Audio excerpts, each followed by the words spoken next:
Hello, happy Friday, happy office hours Friday for Science Policy. I'm your host Dan English for this adventure today, and I am the program coordinator for the Missouri Local Science Engagement Network.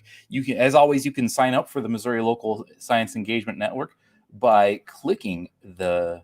Actually, you can't click it, but you can look at the banner going across your screen and get the address there. We give you all sorts of tips and tricks and basically empower you, the scientist, to reach out to Missouri policymakers and, introduce yourself. Give them some of your expertise. Maybe we can have some better science-backed public policy. Before we get to Dr. Brittany Whitley and our update on what's going on in the legislature for education and workforce policy, I want to tell you about something. Check this out. Thinking Missouri, Neuroscience in the Show Me State. We're going to talk all about neuroscience in Missouri and have some of Missouri's top neuroscientists on, and that's coming up Friday, March 26th at 3 p.m. Go to MissouriLSEN.quorum.us to sign up for it, and we'll get you in. As always, after these things is followed by an after party, which are always fun, and your chance to talk to some of the scientists that have joined us. Switching gears now, there's another event coming up, Science and the Law. Have you ever wondered about how science is used in the legal system? Come to MOST's Science and Law panel on Tuesday, March 30th at 4 p.m., where you can learn about what it takes to be an expert witness and how science policy works in the courts, from environmental law to exonerating the wrongly accused. Head to the mostpolicyinitiative.org website to sign up. Again, I'm Dan English. It's March. We've got basketball on tournament games going. We have Baylor currently whooping up on TCU, so I guess go Bears for our Baylor fans. But you can take 5-minute break from watching your basketball game, and let's welcome Dr. Brittany Whitley. Welcome, Dr. Whitley. Hi, Dan. Thanks so much. I love the choice of basketball in the background. That's great. A great setting for today. Absolutely. It's rainy here in Kansas City. It's a little cold outside. It's a great day to have some basketball going in the background. I think any day is a good day to have basketball going in the background, if you ask me. I definitely think I'm going to take your lead after we're done here today. Turn on some basketball and make some hot tea or something. Oh, that sounds great. So, Brittany, we have some action going on in the Missouri legislature today related to workforce and education. Can you tell us about it? Absolutely. So this is really a busy and exciting time to be working in education and workforce policy in Missouri. There's a lot that's going on right now, and so I'm going to try to do a really brief and broad overview of the big bills that we're seeing moving through the General Assembly, and then talk a little bit about some of the bills that we expect that are going to get brought up after the legislative recess. So I guess a little bit of a primer for those of you who maybe don't follow the legislature as closely as we do. This next week, the General Assembly is going to be on their mid-session legislative recess, and so we have a little bit of a break in the action, but then a week from Monday everyone will be back and we'll be at it again. So I want to start off talking today about a set of bills, Senate Bill 152 and House Bill 624, which both passed out of their respective chambers yesterday, I believe, almost unanimously. So they had bipartisan support. Only one person voted against the bill in the House, and it passed unanimously in the Senate. And both of these bills have kind of two huge components. The first is addressing most 529 accounts. So most people are familiar with these as a college savings plan. You can put money in the most 529 plan, and then when a student is ready to go to college, they can use that to pay for some of their expenses. Basically, what happens is Missouri's law cites a very specific part of federal policy that's specific to higher education institutions. But since that law was made, the federal government has changed how you can use these 529 accounts and expanded it to include things like apprenticeships, paying off a certain amount of student loan debt, and also using them on K through 12 expansion or K through 12 schools. So kind of the form of school choice. And really what we're looking at there is basically just it's almost a detailed statutory change to make sure that Missouri law is matching up with federal law. The other main part of these bills is competency-based education programs. So Senator Arthur in the Senate and then Representative Ritchie in the House both introduced parallel bills that would establish competency-based education task force, grant program, and then the Show Me Success Accelerated High School Diploma program. We talked a lot about the Show Me Success program in our legislative outlook, so I encourage you to check that out if you haven't seen that already. We also have a science note published, but all of those components of competency-based education were included in this set of bills. They are not identical, so Senate Bill 152 actually has a couple extra things on it that 624 doesn't have that I'll just briefly go over.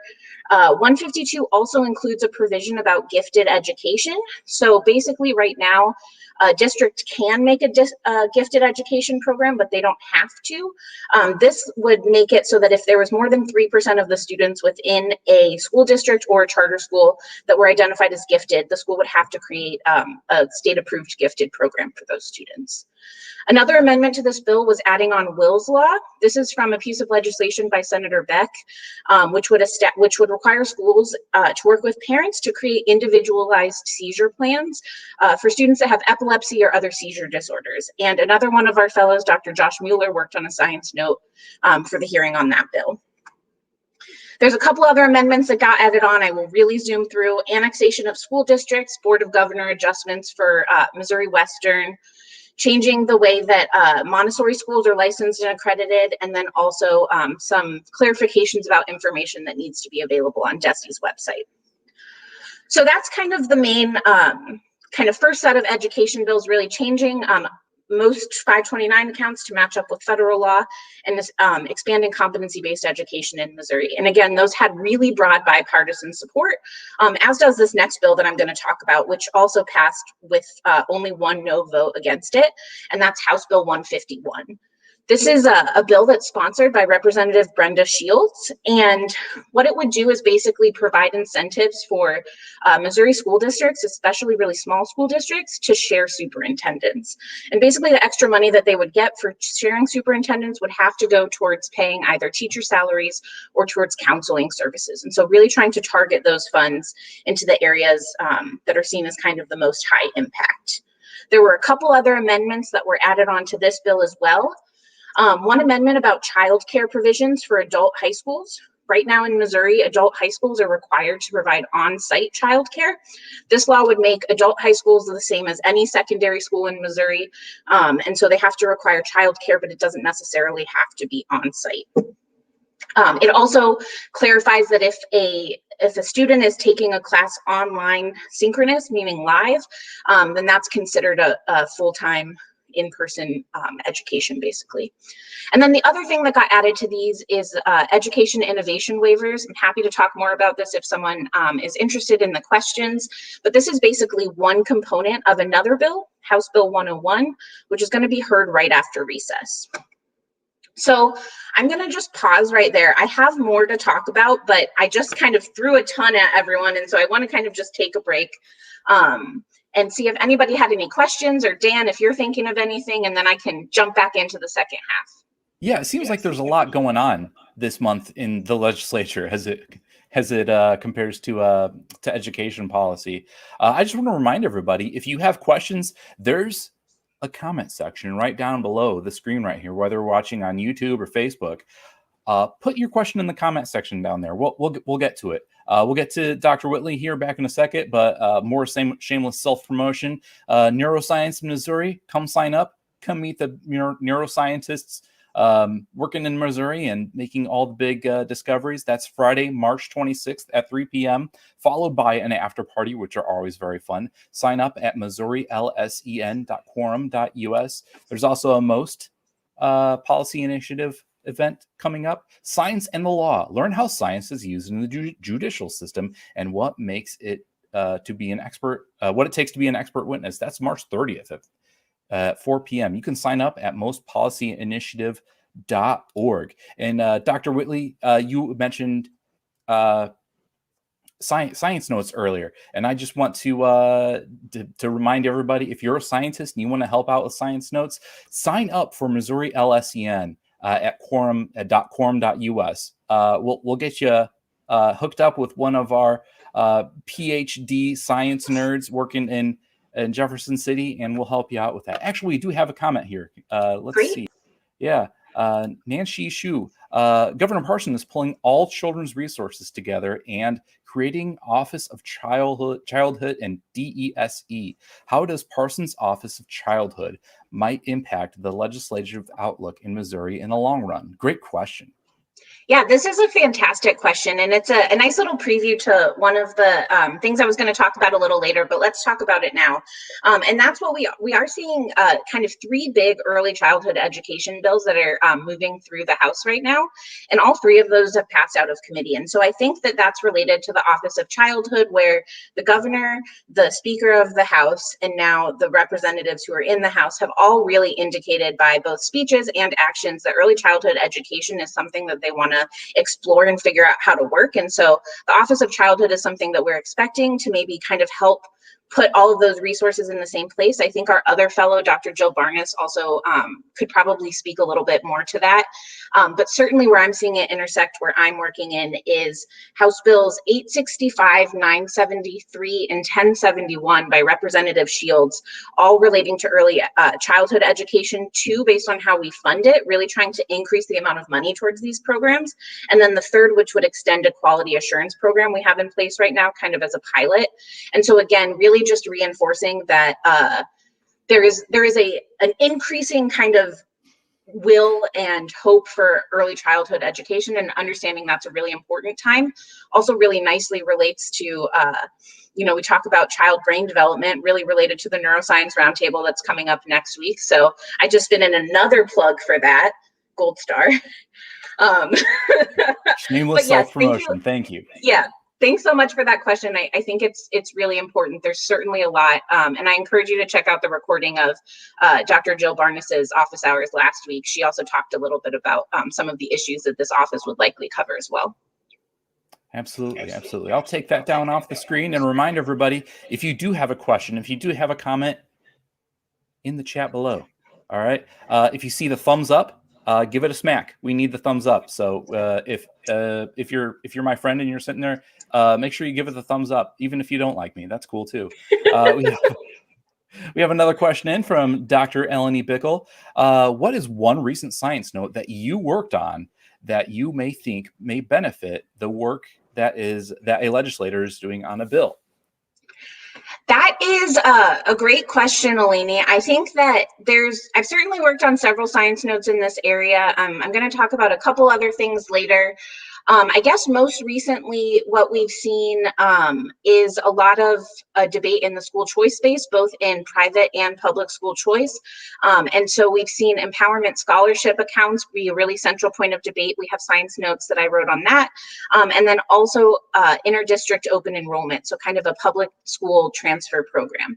And so I encourage you, if you're interested in these topics, to check out the science notes. It's been very exciting to provide this information, and really just, I think this is a really complicated and important topic. Everybody really values children and making sure that our children are educated, and they're trying to figure out what the best way to do that is. And so what we're really hoping with these science notes is that we can provide a little more context and say, here's what other states are doing, here's what seems to be working really well, and maybe here's some things that we need to consider because other research maybe has shown that it's been less effective or maybe disproportionately affected certain populations. So thanks for letting me plug some of my science notes, Eleni. I really appreciate it. All right. Thanks, Dr. Bickle. I have a question for you. Great.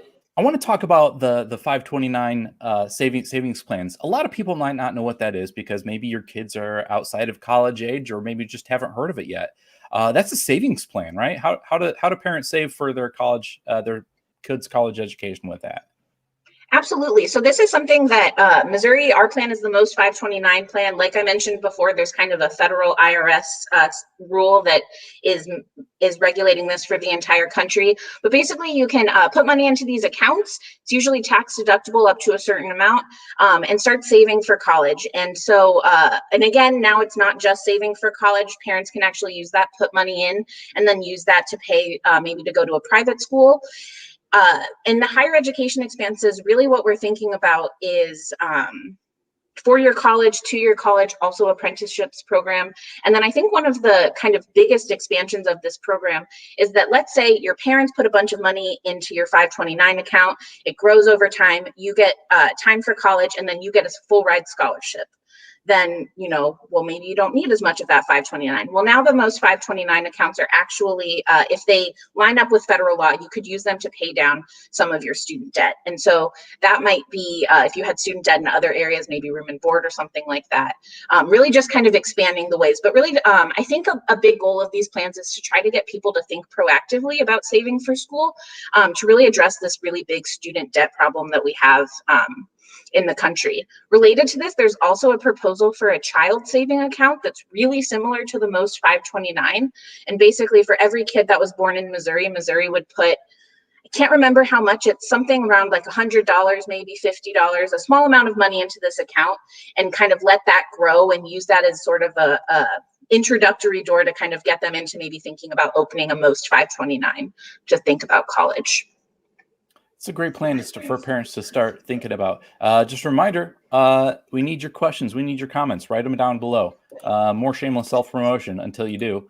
Neuroscience in Missouri, I talked about it 30 seconds ago, but make sure you go sign up, MissouriLSEN.quorum.us, Friday, March 26th, followed by an after party. It gets wild, guys, so sign up. Also, the next most event is Science and the Law. Learn how science is used in the judicial system and what it takes to be an expert witness. Dr. Whitley, you said you had a little more about what's going on in the legislature. Do you want to fill us in?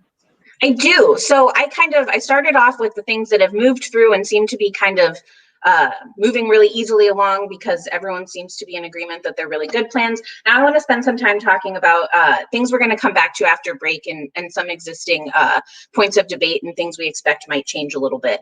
And really the big bill here is going to be Senate Bill 55. And so even if you're only slightly paying attention to the General Assembly, you probably have Senate Bill 55 on your radar. This bill, the introduced version of the bill, was meant to make it so that homeschooled students were able to participate in public school sports and other activities without having to go to a bunch of in-person classes. The Senate committee substitute then included several different additional provisions related to empowerment scholarship accounts, MOCAP, the Missouri Online Education Program, and then also charter school expansion.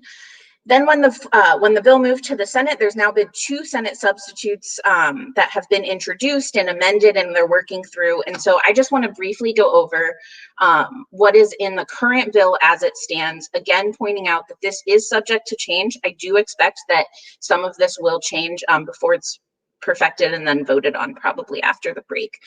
So right now we do have still the Empowerment Scholarship Program in this bill. I will also point out that in the House, the Empowerment Scholarship Program on its own was House Bill 349. That passed out with exactly as many votes as it needed to pass out of the House. The next part of Senate Bill 55 is related to charter school funding and charter school expansion in Missouri. There's also provisions relating to accreditation of Missouri's elementary and secondary public schools. The MOCAP provisions have since been taken out of the Senate committee substitute. It's unclear if those will come back in. We also see again the gifted education provision here, and then other legislative priorities, including reading success plans, requirements for schools to do in-person instruction, unless they have too many teachers out sick, quarantined, or kind of another reason that they can justify to the state, and then also allowing for an elective Bible class to be taught in Missouri schools. And so, like I said, really huge bill, a lot of stuff going on in there. I think that if you go to the Senate website and look through these provisions, you'll see a lot of it reflecting some of the priorities of the legislature right now. A few other bills I just want to highlight before we finish up. I alluded to this when we started talking with Dr. Bickle's question. House Bill 543, that's the Interdistrict Transfer and Open Enrollment Bill, sponsored by Representative Pollitt. That bill was perfected, however, it is headed to legislative review. It was asked to be reconsidered. Basically, there's some technical fixes, I believe, that need to happen, but we do expect that after the recess, that should pass out of the House. There's also a pair of bills, House Bill 733 and Senate Bill 139, which would establish a workforce diploma program. It's basically a performance-funded program for adult high schools that would basically pay these high school providers as the students complete credits and get their diploma and or an industry-recognized credential. And then the last bill that I want to mention is another bill that I worked on a science note with Dr. Jill Barnes, who I believe might have also mentioned this last week at her office hours, but House Bill 387 would prohibit the non-emergency use of seclusion and restraint in schools. So that's the kind of holding back of students or putting them into isolated rooms. This is really meant to be kind of an emergency intervention if the student or those around them are in immediate harm. However, in rare instances, there are kind of documented examples of overuse. And so this bill really intends to stem that use and then also increase reporting so that states and parents know whenever this practice is being used to hopefully intervene in the rare instances where it is being overused. I see we have a question here. So Dan, did you have something for me? Yeah. I was wondering if that's what you were talking about. Dr. Barnes has actually been kind enough to write a question in the comments. Has there been a lot of bills or traction in regards to different professional licensing? Absolutely. And thanks for asking that, because certainly wasn't on this big list of things, but yes, absolutely. So both the Senate and the House have committees dedicated to this topic, and we're seeing a ton of bills move through these. Actually, our fellow Dr. Josh Mueller, he probably has published the most kind of science note and research related to this, thinking about healthcare provider licensing, I believe APRNs especially. But we do also see things moving through related to licensure for dietitians and versus nutritionists, also like roofers, contractors, architects. So really kind of the broad range of things, and trying to find that balance between making sure that someone is trained enough to perform a job safely versus kind of creating too many barriers for people to enter into that field. And so certainly see during the debate people trying to strike that balance. Quick score update here. It looks like Baylor's winning by like 22 points with 4 minutes to go. It's not looking good if you're a Horned Frogs fan. Just a quick update about that. I'm going to throw you a curveball, Dr. Whitley. I want to ask you about the COVID vaccine rollout in teachers. I know that we've recently prioritized teachers for the vaccine rollout. Are you hearing anything about getting the vaccine out to teachers more quickly? So I haven't heard any news more specific to this, other than teachers are being prioritized for the vaccine. If not now, within the next couple days, they're kind of in that tier. And I really think that this is going to be huge, especially because of this push to return back to school. So one of the amendments I mentioned that was added on was requiring that schools go back to full-time in-person instruction. And so I think one of the major concerns from teachers especially has been that in-person learning is particularly unsafe for the teachers, who often are older and more likely to have a severe disease compared to the kids. I can short plug for Dr. Josh Mueller and I worked on a science note about this in the fall, and a little bit has changed, but it's still quite relevant. But yes, we do expect that this should maybe help remove some barriers to teachers getting back into the classroom. And thank you, Dr. Mueller. It is March 15th. That's what I was thinking, but I wasn't correct. Teachers are ready for the vaccine on March 15th. Yes, so certainly a big development in Missouri, seems to be consistent with changes we're seeing in other states also. And I think will be important as we're seeing many districts that have been virtual for a really long time opening up in person again. Columbia Public Schools being, I think, one of the more notable examples of that recently. Yeah, it seems like we're slowly but surely getting back to normal here. So that's a good sign. It doesn't look like we have any more questions, and we're kind of running out of time here. So Dr. Whitley, thank you for joining us. We'll see you sometime soon. We're going to have another science policy office hours next Friday. I can't remember the topic right now, but it's sure to be a banger. So come on, stop by, bring your tough questions. Make sure you sign up for our events, or I'll come hunt you down. MissouriLSCN.quorum.us and mostpolicyinitiative.org. We'll see everybody soon. Cheers. Bye. Bye.